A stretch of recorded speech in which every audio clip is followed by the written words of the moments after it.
नमस्कार. आजकालची मुलं काहीच ऐकत नाही. हे वाक्य आपण कितीतरी वेळा ऐकतो ना? किंवा कदाचित आपण स्वतःही कधी ना कधी बोलत असतो. किती वेळा सांगितलं तरीही हा ऐकत नाही. फक्त हट्ट करतो. मोबाईल खाली ठेव म्हटलं की रडायला लागतो. पण कधी आपण स्वतःला एक प्रश्न विचारलाय का? खरंच मुलं ऐकत नाहीत की त्यांना समजून घेण्यात आपण कुठेतरी कमी पडतोय? लहान मुलांचा मेंदू अजून विकसित होत असतो. आणि आपल्यासारखं त्यांना प्रत्येक गोष्ट लगेच समजत नाही. आपण एखादी गोष्ट एकदा सांगितली, की ती लगेच लक्षात राहील अशी अपेक्षा आपण ठेवतो. पण मुलांसाठी शिकणं म्हणजे एक प्रक्रिया असते. त्यांना पुन्हा-पुन्हा सांगावं लागतं, दाखवावं लागतं आणि सर्वात महत्त्वाचं म्हणजे त्यांना वेळ द्यावा लागतो. आता एखादं छोटंसं उदाहरणच बघा ना.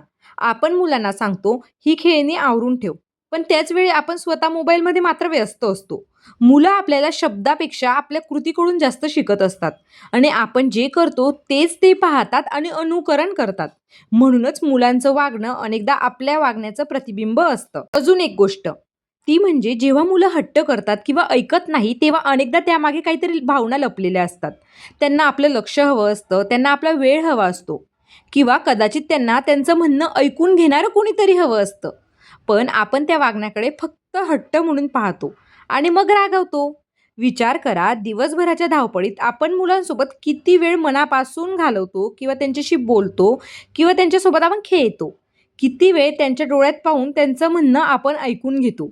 कारण मुलांना नेहमी महागडी खेळणी किंवा मोठ्या-मोठ्या गोष्टी नको असतात. त्यांना हवी असते ती आई-बाबांची उपस्थिती, त्यांचा वेळ. याचा अर्थ असा नाही आहे, की प्रत्येक वेळी चूक ही फक्त पालकांची असते.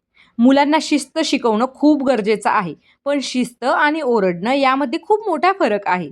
प्रेमाने समजावलेली गोष्ट जास्त काळ लक्षात राहते आणि भीतीने शिकवलेली गोष्ट अनेकदा मनात जखम करून जाते. म्हणूनच पुढच्या वेळी जेव्हा तुम्हाला वाटेल की तुमचं मूल ऐकत नाही आहे, तेव्हा एक क्षण थांबा, स्वतःला विचारा, मी फक्त त्याचं वागणं पाहतोय की त्यामागची भावना सुद्धा मी समजून घेण्याचा प्रयत्न करतोय? कारण अनेकदा समस्या मुलांमध्येच नसते, तर ती त्यांना समजून घेण्याच्या आपल्या पद्धतीत सुद्धा असते. तुम्हाला काय वाटतं?